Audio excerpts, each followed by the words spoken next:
Welcome, everybody, to this week's episode. We really appreciate you joining us. This podcast really shows us how we can all learn, live, and thrive off of each other. By sharing our knowledge through our conversations, we will impart some knowledge whilst learning ourselves how to progress even further. Here is your host. If you're looking forward to a disruptive mindset conversations that is literally going to blow your mind, transforming your mindset 360 degree and moving you closer to the life that you've always dreamed to have. Now, like we'll live to Omobola Stephen is a show that you like to listen to with experts and professionals who have just the right information that will move you closer to the life that you've always dreamed to have. Today, it gives me a great pleasure to have Dr.Robin Buckley, who is an executive coach, an author, a cognitive behavioral coach, and also a couples coach. Welcome with me on the show today, Dr. Robin. Thank you so much for having me. It's great to be here. Great to have you on the show, Doctor. Now, I'm looking forward to an impactful and engaging discussion with you. Now, we'll be talking about, you'll be sharing your thoughts on girls, women, self-image, and learning body love. Now, that is very, very interesting to me. So the question I'd like to ask you first off is, at what age does body image become an issue? Unfortunately, it is getting younger and younger. It is not uncommon for girls as young as 5 years old to start to have a realization about their body image and starting to do the comparison with what they see in the media, which honestly breaks my heart. Being the mom of 2 girls as well as 2 boys, the thought of at an age when they should just be learning about themselves and learning what their body can do in all its wonderful power, and it starts to already hit them to do that comparison and contrast, and it starts to undermine their self-esteem is just is unthinkable to me. So it isn't when, a lot of us assume that it's when girls hit their preteen or teenage years, but the trend is starting to lower. Oh, right. Now, interestingly, I would also like us to talk about how we can help our girls connect better with their sexuality. Now, I know that this is one big question or one big discussion we really find it hard to have with our young girls or even our young boys, but I believe it's absolutely important, especially in this era of and dynamic change that we are in. Now, I would like you to share some tips that can help us make this job easier. Absolutely. So, Omobola, it really doesn't even start with questions around sex or sexuality or sexual pleasure. It starts with open communication with our kids from the beginning. This means that the response that a lot of parents use of, oh, you're too young to know, should never be the answer. That if your kid has a question, you answer the question. Now, I say that with a qualifier. You will, answering a question that is, or providing an answer that is developmentally appropriate, but not deterring them from answering questions or asking the questions. And I'm going to give you an example from my personal life. So I was raised by a mom who was an OBGYN nurse. So she was very open about talking about anything, and our dinner tables always had lively and candid conversations. But I remember when I was 6, I asked her what a period was. I had heard it from some kids, older kids at school. I didn't know what it was, so I asked her. She did not give me the full description and explained, or even mentioned blood at that time because I was a 6-year-old. I didn't have any conceptualization around that, and she didn't want to scare me. So she started with just simply, once a month for women and girls, a little bit of liquid comes out of your body. It doesn't hurt. There's nothing to it. It's easy to take care of, and that's just what happens. She gave me an answer. It wasn't a lie. It was based on truth, but it was based on details that my 6-year-old brain could hear and not react with fear or be overwhelmed by. And then as I grew older and 8 years old, 9 years old, I had similar questions, and she'd give me a little more detail until by the time I was coming to the age where my menstrual cycle might start, then she gave me the full details. I never felt like she betrayed me. I felt like, okay, yeah, she eased me into the conversation by giving me enough information that she addressed my questions. She never deflected. but she did it in a way that built the foundation for future conversations. And that's the absolute foundation for all parents, is allow there to be, you need to be a resource for your kids. You need to be the one that they come to with questions. Because if you aren't that person, because you haven't created that open communication, or if you turn them away, they're going to get their answer. It just might be from places you don't want them to get their answers from. And that's, equally less informed peers, or God forbid, the internet. With every kid having access to the internet, either at school, at friends' houses, in their back pockets because of their cell phones, they will be exposed to answers that are inaccurate or frightening. And that's not what parents should really want for their kids. So yes, I get that it's uncomfortable when your kids come to you with questions about sex and sexuality, but giving them the answers, allowing you to be the place that they get the answers from is so important. And if you don't have the answer, be honest about that. Like, gosh, I actually don't know what that is, or I've never heard of that. So let me do some research and I'll get back to you. And then get back to them after you do the research and asking them, what are your thoughts about that? Particularly as your kids get older, middle school and high school, get their input, because that's also important. And then finally, not reacting with the emotions that for a lot of us as parents, of course, we're going to be like, where did you hear that? And why would you even mention that word? And I get those reactions. As a mom, I totally get it. But the primary goal in these conversations is to continue to make sure your kids know they can come to you.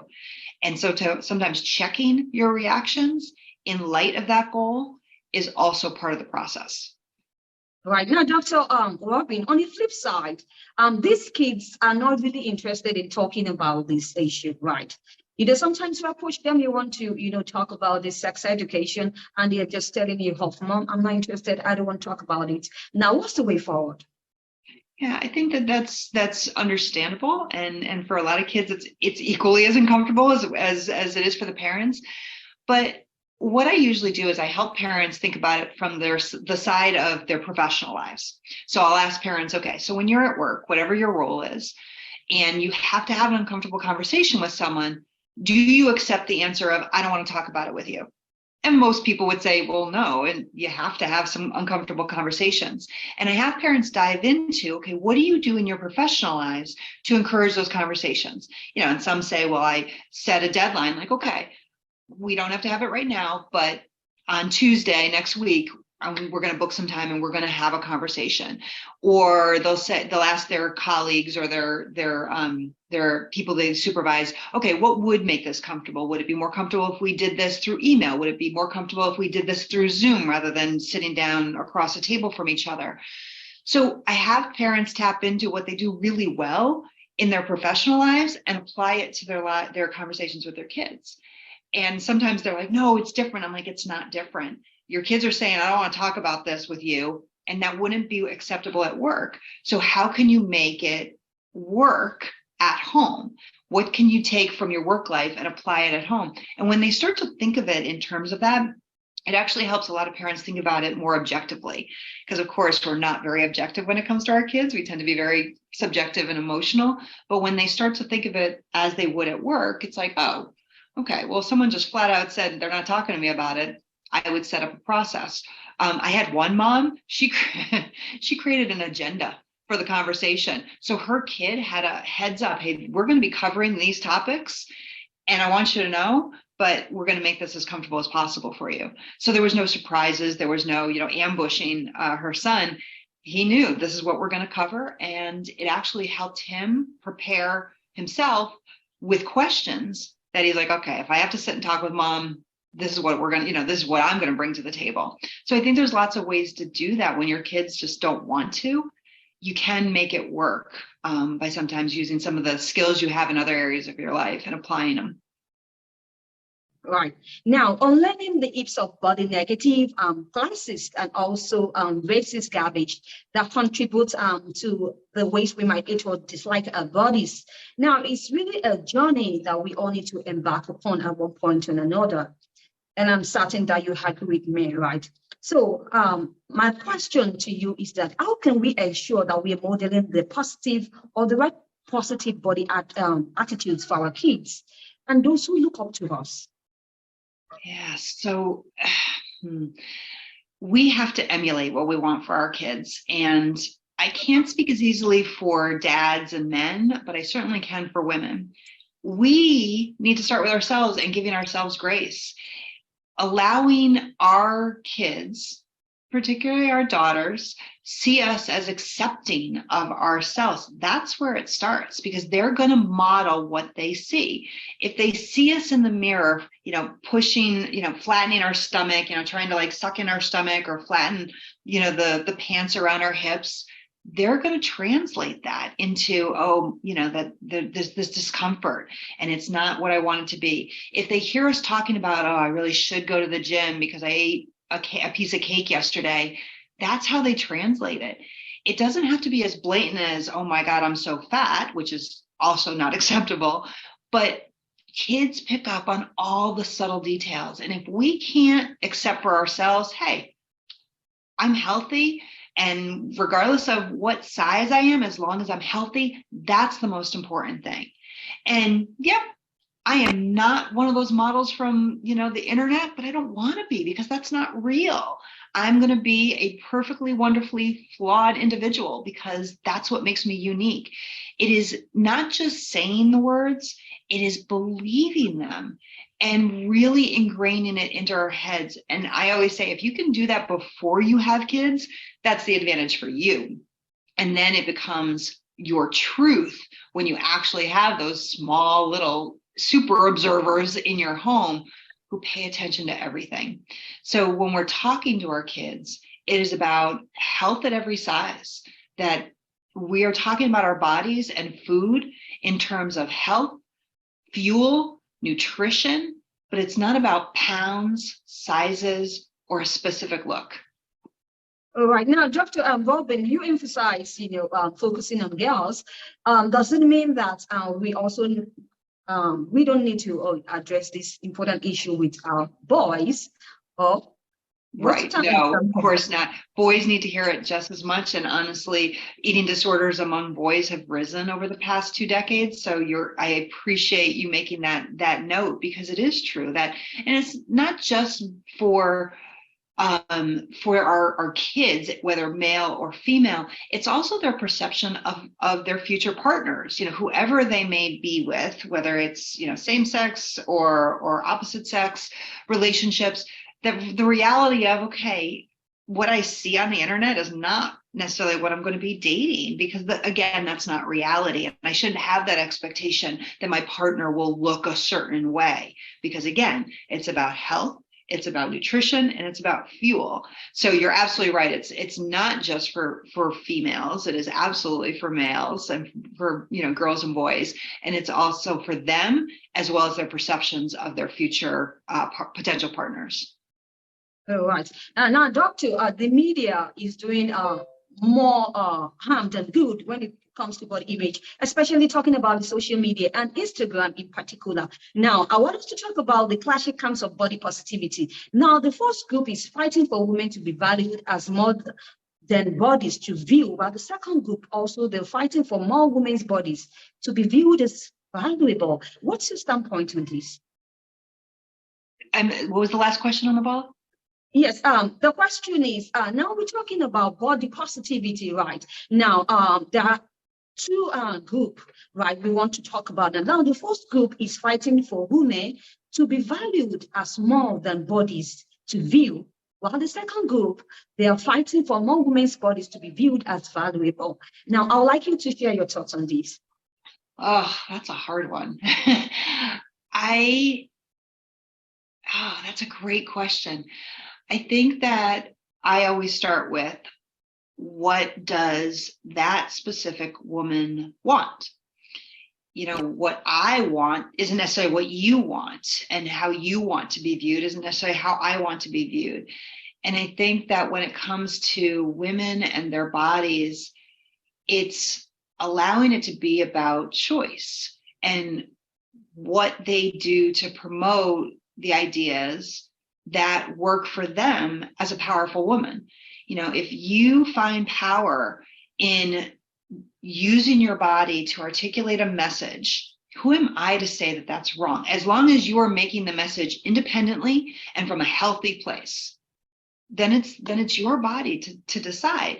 If you decide, no, I don't want it to be a focus on my body, I want it to be a focus on something else. Again, who am I to say that's wrong? So I don't know if I have a clear position one way or the other than it should be every woman's choice what and how to present their bodies or themselves. And again, I'll emphasize, as long as it's they've made the choice independently, they haven't been coerced, and as long as they're making it from a mentally healthy place where they're not reacting based on trauma or insecurity or desperation, that I think that's really the ideal. Absolutely. Thank you once again, Dr. Robin Buckley, for your insights on today's show. Now, moving forward, like now you focus on relationships and also you're a couples coach. I'd like you to share with my audience, how can a person help their partner to really love their body even when these partners don't want to do so?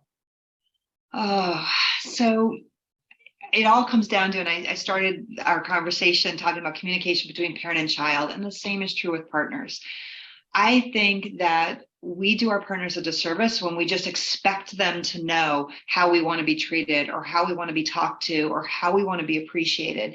When for most of us, if we just know the script, it can really facilitate the interactions between the two partners. So when I, for example, tell my husband, I love when you touch me in this way. When you walk by me, we work from home a lot. When you walk by me and you just touch my hip or touch my shoulder, I love that. And he looked at me one day, and when I first said it to him, he's like, really? Like, I don't know. I just don't even think about it. I'm like, well, I'm okay. I'm glad, whatever. But I love that. So I know now he does it intentionally. Like every time he walks by me, he like somehow reaches out and touches, part of me, because I really feel seen and valued when he does that. But he didn't realize he was doing it just like kind of on a whim every once in a while. Now he does it all the time because I told him that's what I want. When I told him one day that I appreciated, a certain part of his body, he actually said, oh, I'm really uncomfortable with that part of my body. So let's not talk about that right now until I feel better about it. I appreciated hearing that because I didn't know that he was feeling a little insecurity around, his love handles at that time. But knowing that, then I was like, okay. So I think it's just being honest and open and saying that works for me or that doesn't work for me. That works in just that appreciation of our physical bodies. It works when it comes to our intimate lives, just telling them what's okay and what's not okay, or what is valued and what is not valued. That's where I honestly think it starts. And when couples have the scripts, or in my work, I call it the protocols, it makes it easier. We know what to do and we don't have to think about it. Right, absolutely. Now, you model the business, model business, right? Or you focus on a business model for relationship, right? And what do you mean by this? Are you incorporating the business strategy into a relationship, or what is it all about? I am. So what I usually start by talking to couples about is that in every area of our life, our careers, being a parent, owning a dog, we have plans. We make a plan. So when I got my puppy, I got the kennel first. I made sure I had dog bowls. I set up a trainer. I had a very clear plan to make that successful. We do this in every area of our life except relationships. We've been taught by Disney and Hallmark that love just happens, and we have basically a hope that our relationship will work out. And it amazes me because I don't know any business person that would just hope their business would work out because they would have a plan. So with the couples I work with, I help them create a business plan for their relationships. We start with a mission statement because every strong company has a clearly defined mission statement to use as the guide for moving forward, as a litmus test for every decision they make. But 1 out of 10 couples I work with might have a mission statement. If they do, it's kind of in their heads. It's not written down. That's right. That's what I wanted to ask you, because I know it can be pretty difficult to come up with that.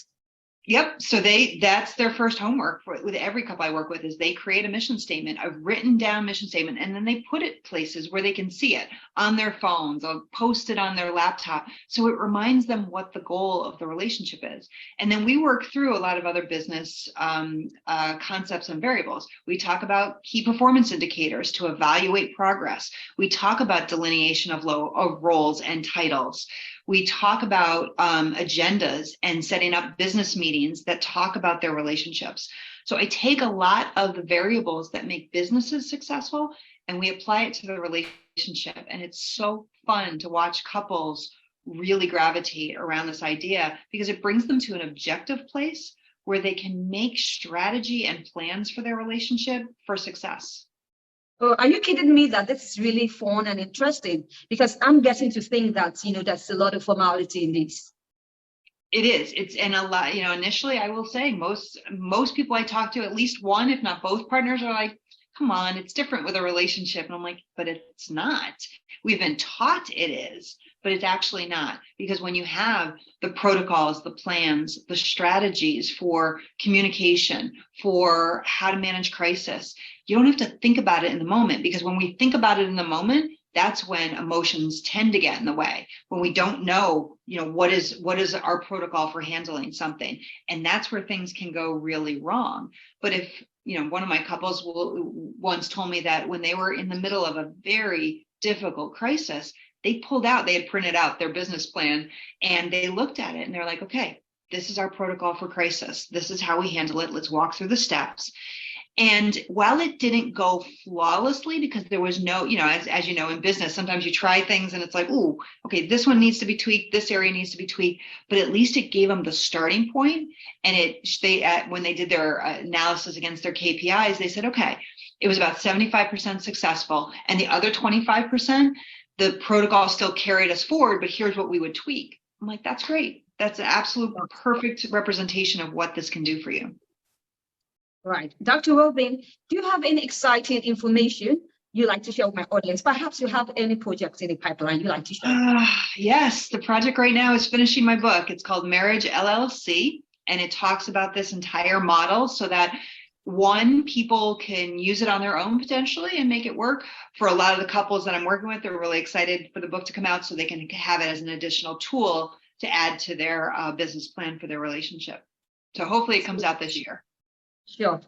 Looking forward to that. And I really wish you best of luck in the project and also in subsequent ones. Thank you so much. All right. Any parting word you'd like to share? No, certainly if anybody needs some support or wants to have those conversations with either their kids or their partners, I am always willing to have a quick call with anybody. You can reach me and find me at my website, drrobinbuckley.com. And I'm also on social media, Instagram, LinkedIn, as well as Twitter. Thank you once again, Dr. Robin Buckley, for your time on the show. I really had the right time. Listen to your expertise. Now, talking about girls, women, self-image, and learning body love. Dr. Robin Buckley is an executive coach and author, cognitive behavioral coach, and also a couples coach. Really had a right time indeed. Now, I also wish once again great accomplishments in your projects moving forward. Thank you so much for having me. All right. Now, if you'd like to catch up with any missed episodes of the show, you can check online, search for Libraries by Omobola Stephen on any course promotion platforms or any podcast distribution platforms you pop into, and you have an amazing time. Perhaps you're asking yourself, how can I come on the show to share my own disruptive mindset conversations to the audience of Libraries by Omobola Stephen? You can do so by sending a mail to me at omobolastephen.com. Now, I'll be looking forward to your mail. And now we can have a great conversation together and be the change that the world is waiting for. Till I come your way, I really need you to be good with all my love. I talk to you soon. Bye for now.